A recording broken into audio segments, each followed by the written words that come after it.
Edmonton dominated the back half of last year, but do they keep their momentum going into this season? Does the Rocket Richard go to someone not named McDavid or Matthews for the first time in 5 years?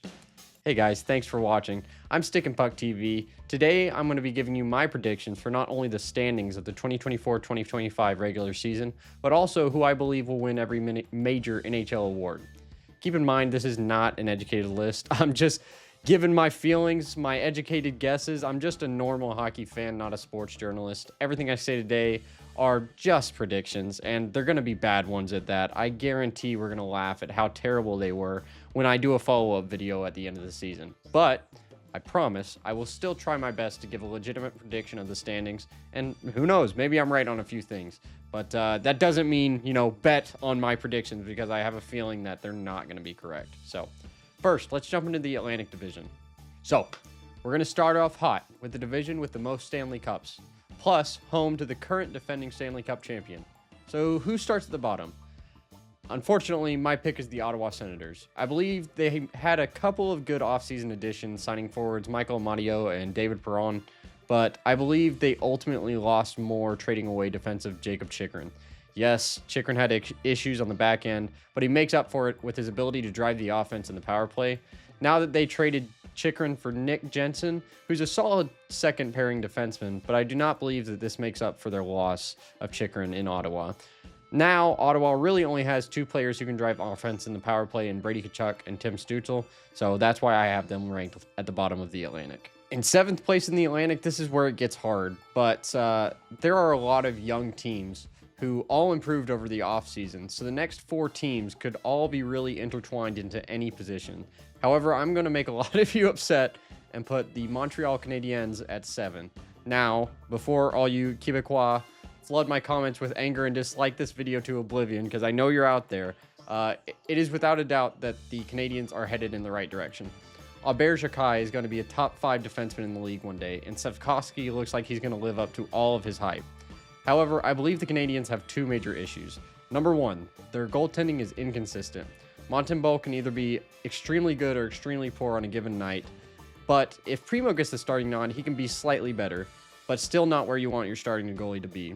Second, the Canadiens are working with too many young players right now to be immediately competitive.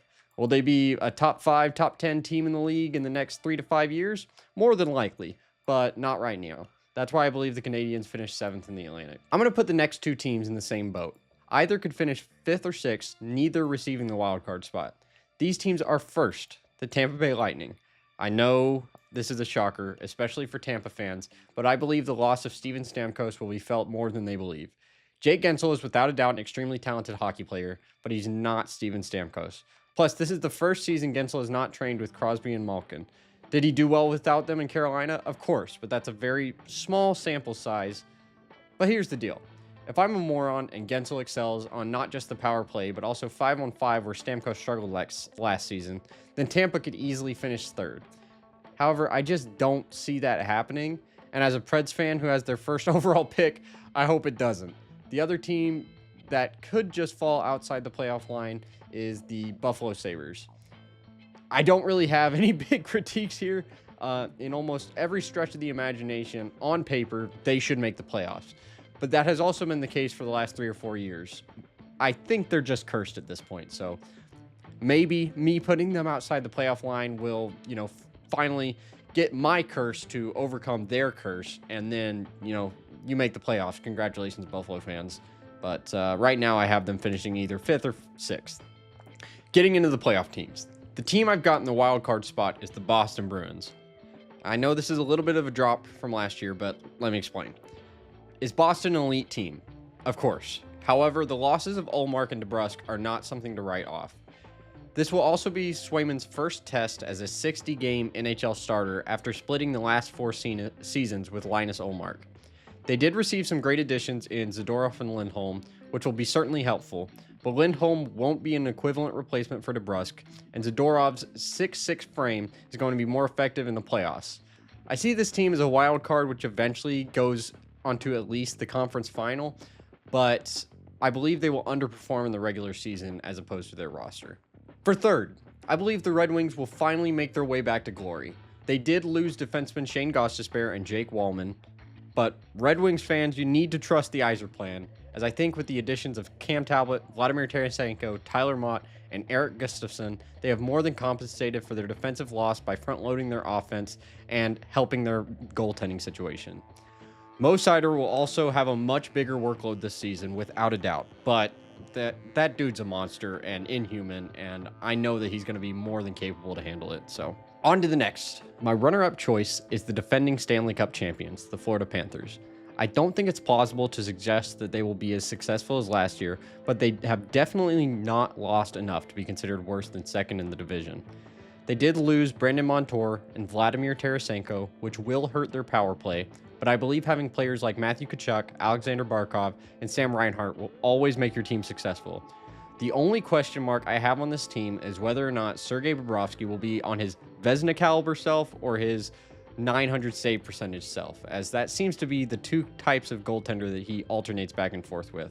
But who knows, maybe getting his Stanley Cup activated the beast in him and he's outstanding this season and for the rest of his career. Now, for the winner of the Atlantic, my best guess is the Toronto Maple Leafs.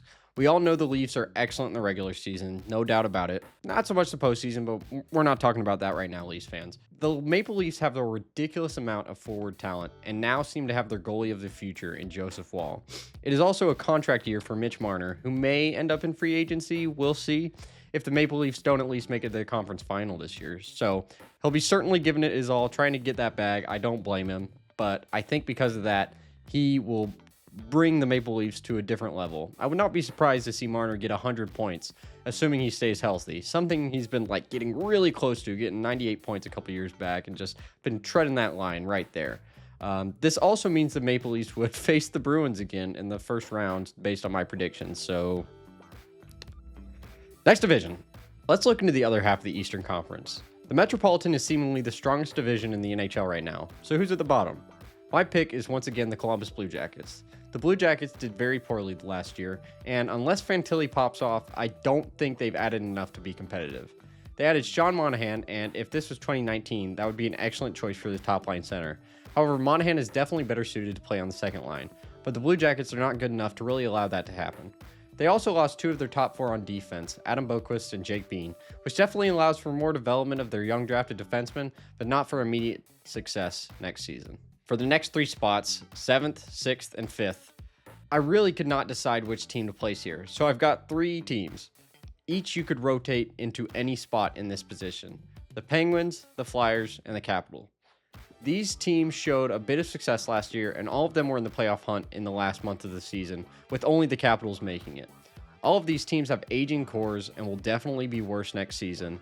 None of them really splashed in free agency either, so place them wherever you like, 5 to 7, but I think they're all going to be bad. The only thing that I would say is maybe the Flyers have the best chance of being good out of these three teams, but I don't think so. I think those teams finish between 7, 6, and 5 next season. On to the last four playoff teams in the East. Let's start with the wild card. The Hurricanes lost a bunch this offseason, including Brady Shea, Jake Getzel, Teuvo Teravainen, and Brett Pesce. These are all players that individually could push a team over the edge, and losing them all will definitely be a big loss. However, they did get some decent new faces in Shane Gostisbehere and William Carrier headlining the group, so they will definitely be worse, but they will still have elite playmakers in Svechnikov, Aho, and Seth Jarvis, and a solid goaltender, but defense will be a weak point for them, so they will still be a playoff team, just worse than last year. Into the top three. This team has been projected to finish high for the last 3 years, but they faltered heavily last year. But this is the New Jersey Devils' chance to make their playoff push. I believe they will improve a bunch, solely because they have too much talent to be as bad as they were last year. Plus, they added Jacob Markstrom, which will solve the major goaltending issues they had last year. Hopefully. We said that about Akira Schmidt as well. But Markstrom is more proven. Hopefully the Devils solve it, and that third spot, that'll be good for them to make their playoff push. The New York Islanders are next on my list, ranking second in the division. I believe the Islanders' defense core and goaltending is severely underrated. With a top line of Dobson and Romanov and a second pairing of Pelech and Pulock with Sorokin in net, they're going to be hard to score on. And you know what they say, defense wins championships. But for now, let's just hope they get second in the Metro. That leaves one more team in the East, the New York Rangers. Will they win the President's Trophy again? I don't think so, but I think they will definitely finish atop the Metro. Reason being, they didn't lose any big names, although didn't really gain any either, but they're still the same team. There's no reason to suggest they will be any worse than last year, barring any major injuries, unless they are overtaken by teams better than them, which is why I say that they won't win the President's Trophy. So, let's move on to the western half of North America, starting with the Central Division. Now, all of you know I'm a Preds fan. I mean, you can tell, right? But I'm going to try and keep my bias out of this as much as possible. But feel free to call me a moron or a homer or whatever in the comments. It's okay. I am a little bit. But before we jump in, I wanted to thank you all so much for the support on my latest video. You all really loved it. Like right now, I think it's at almost like 8,000 views with 200 likes, and it got me like 50 subscribers just from that one video. And it's outstanding to see a response like that to basically a new channel. So I just want to thank you again for showing your support. If you did like that video and you're coming to this one, or this is your first video, please feel free to like and subscribe. It means a ton. Only about 1% of you are subscribed to me. So if you want to inspire future content like this, please hit that subscribe button. But for now, let's discuss the Central Division. My picks for bottom of the Central are pretty controversial, so I'm going to organize these from top to bottom, starting with the Colorado Avalanche at number 1. I know some Dallas fans might disagree, but I believe that Colorado is the Central Division favorite every time they start the season with Cale Makar and Nathan MacKinnon. Two generational talents can really make a team invincible, as they've kind of proven over the last few years. However, their weak point is goaltending. Because of the money they spend on their elite players, they have to stay relatively cheap at goaltender. Georgiev is their starter, only making $3.4 million a year, less than almost every starting goaltender who isn't on his rookie contract in the NHL. Georgiev has not looked to be starter material either, despite being an all-star last year somehow, and that's a totally separate thing to talk about. He boasted a .897 save percentage in both the regular season and the playoffs. If Colorado could get some solid, consistent goaltending from Georgiev, they could win the President's Trophy. If not, they may be in for another disappointing year just like last year. Second best in the Central, in my opinion, the Dallas Stars. A lot of Preds fans would have wanted me to put them here, but the Stars are the deepest team in hockey, and just because they lost a couple players this offseason doesn't change that. The retirement of Joe Pavelski does hurt, which is why I don't have them finishing first this year, but they also got defenseman Matt Dumba from the Tampa Bay Lightning, heading the class of new faces, which will definitely help that pain. This team's third line would be an elite second line on most other teams. So because of that, I do not see them regressing that much, because they are just so deep. Now, for the moment you've all been waiting for, returning to a non-wildcard spot for the first time since 2019, I've got my Nashville Predators finishing third in the Central. Nashville was the unanimous winner of the offseason, signing Steven Stamkos, Brady Shea, and Jonathan Marchessault. The first time any team has ever signed 3 of the top 5 of TSN's available free agents. However, being the free agency champion does not always equal success, so I have a healthy skepticism when it comes to Nashville. They could really pop off and finish second in the Central, but this chemistry could also just be off, and Nashville misses the playoffs. So I have the happy medium, and are putting them at third, one spot above where they were last season. On to the fourth. The remainder of the Central is really hard to put together. A lot of teams got a lot better, but one that really didn't would be the Winnipeg Jets, so I have them dropping from second to fourth. They lost key defenseman Brendan Dillon and did not really add anyone to replace him, asking Dylan Sandberg to step up and play more minutes this season. Did they get a ton worse? No, but in a division that got so much better, I see the Jets barely making the playoffs. For fifth and the final wild card in the West, I have a surprise, the Utah Hockey Club. Now, before you laugh at me, look at all the young talent on this team. Logan Cooley, Josh Doan, Dylan Guenther, even some of their older talent in Connor Ingram, Clayton Keller, Mikhail Sergachev. It is not a crazy thing to suggest that all of these players will play better than they did last year, especially moving on from the dumpster fire that was Arizona to an area that wants them. I think this team will not only make the playoffs, but be a dangerous force to be reckoned with when they get there. Now that means a few teams are going to be below the playoff line despite not rebuilding. The first team just on the edge of the playoffs is the St. Louis Blues. They didn't do much this offseason besides a fantastic draft, but they did get a few middle six forwards in both the Joseph brothers and Alexander Texier. Now their current core of Robert Thomas, Jordan Kyrou, and Pavel Buchnevich means the team will be competitive, but because everyone else in the Central is so good, I have them finishing right outside the playoff line. Let's move on to 7th. I believe the team in the Central that improved the most ends up here, the Chicago Blackhawks. Now, as a Preds fan, unfortunately, I realize the Blackhawks are going to be an elite team again in the next few years, but I don't think they have all the pieces quite yet.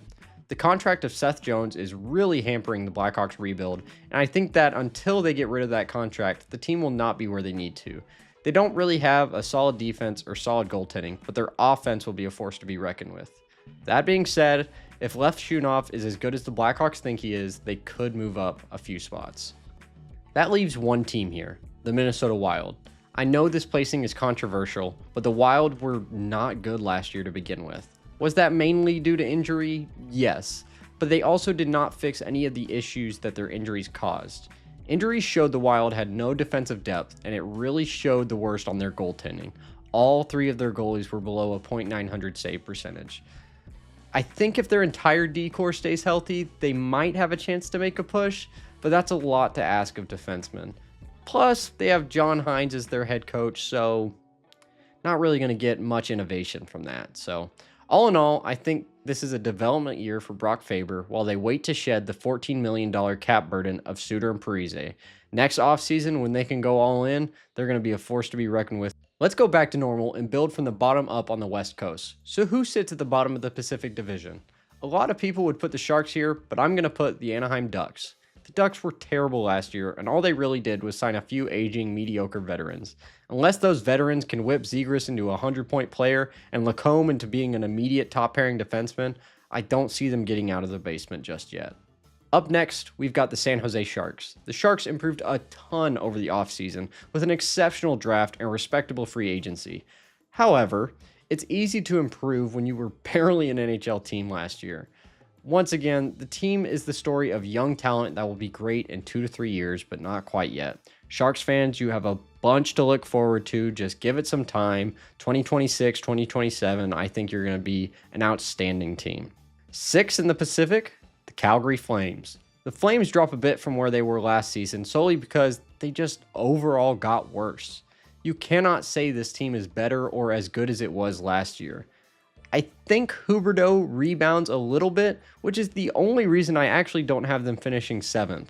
But he's not going to rebound enough to where it puts this team in the playoffs. I think the Flames know this though, as they're entering the season with almost $20 million in cap space, so I guess they're just going for the tank. So Calgary fans, look excited for the next draft. On to 5th, dropping 2 spots and missing the playoffs, I have the Los Angeles Kings. I do not really know what the Kings are doing this offseason. They seem to want to develop their young talent on one hand, yet this season they signed guys like Fogle, Janot, who seem to want to take those spots from their young players. They also lost sniper Eric Arvidsson, two-way forward Matt Roy, and playmaker Blake Lizotte. And they didn't really get any big-name returns either, only getting Eric Branson for the back end. I see the Kings taking a significant step backward next year unless their young guns get the opportunity to excel. I know you can take and drag the LA Kings to the postseason, Quentin Byfield. You just got to get that opportunity. So maybe it happens, but I just don't see it. In 4th in the Pacific and barely missing the playoffs, give me the Vegas Golden Knights. The Knights basically imploded this offseason, losing 5 of their top 9 forwards, defenseman Alec Martinez, and trading away goaltender Logan Thompson. To remedy this, they signed Ilya Samsonov and Pavel Dorofeyev, who are great in their own right, but certainly not enough to make the playoffs again. The reason I have them this high, though, is because we know their general manager, McCrimmon, is going to pull some shady cap shit, and somehow Mark Stone will go on IR for the 4th time in 4 years, and they'll somehow manage to bring in Mitch Marner or something. I don't know. But otherwise, I would have them at 5th or 6th just because of how much talent they lost. Now in 3rd, making their way back to the playoff bubble, I have the Seattle Kraken. The Kraken got a lot better, adding Brandon Montour for their back end and Chandler Stevenson up top, shaking up their coaching as well by moving on from Dave Hackstall. But I still don't think it's enough to compete with the Canucks and the Oilers. The Kraken did great this offseason though, and it definitely helps that the Knights collapsed due to cap issues. Hopefully new head coach Dan Bylsma and those beautiful jerseys make their way back into the playoffs this postseason. On to the top dogs. These two were really hard to separate.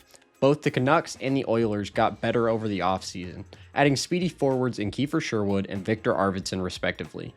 The Canucks did lose Elias Lindholm, but made up for it in droves by signing Jake DeBrusk. Regardless, this is Leon Draisaitl's contract year, so I see the Oilers finishing atop the Pacific, with the Canucks close to on their tail. I think after losing the finals, the Oilers are just going to be on a mission, especially considering there's a slight chance they lose Draisaitl after this season. Because of this, Edmonton is also my choice to win the President's Trophy. So that's it for my standing predictions, but hold on, we're not done yet. I want to give you my runner-ups and picks for the individual trophies. For this section, I will only be talking about the Vezina, Hart, Calder, Norris, Richard, and Art Ross. All of the other trophies like the Selke, Jack Adams, etc., I don't really feel qualified to make predictions about, but let's jump into the most important, the Hart. The Hart Trophy is given to the player defined most important to his team. Let's be honest, it's going to go to McDavid. That's it. Like I said, he's going to be on a tear. He's proven he can win it before. I see no reason why he won't win it again. It's going to be McDavid. For the runners-up, though, I have Connor Bedard and Austin Matthews, both elite goal scorers, and I see them continuing to turn heads this year. Let's get into another trophy McDavid wins, the Art Ross, awarded to the player with the most points in the regular season. Nikita Kucherov played outstanding last year, yes, but McDavid has proven that this is his award to lose, winning the award 5 out of the last 8 years. I do have Kucherov as the runner-up, though, and finishing in third, Elias Pettersson. I think the Canucks have really learned to play together under their new head coach, and now, once he gets into a groove, he's going to be an outstanding player, and I believe he finishes third in the Art Ross. The next trophy is for the league's top goal scorer, the Rocket Richard. Austin Matthews has won this a few times over his career, but I think the young gun, Connor Bedard, wins it this year. He's clearly proven he has an elite shot, and now that he's got a bit more offensive help in Chicago, I think he puts the puck in the net over 60 times. I think Austin Matthews finishes second. I'm going to have my bias show a little bit here. I'm going to put Philip Forsberg at third. Dude is heavily underrated, and he has an elite shot. If he can still stay healthy, I think he pots over 50. On to the rookies.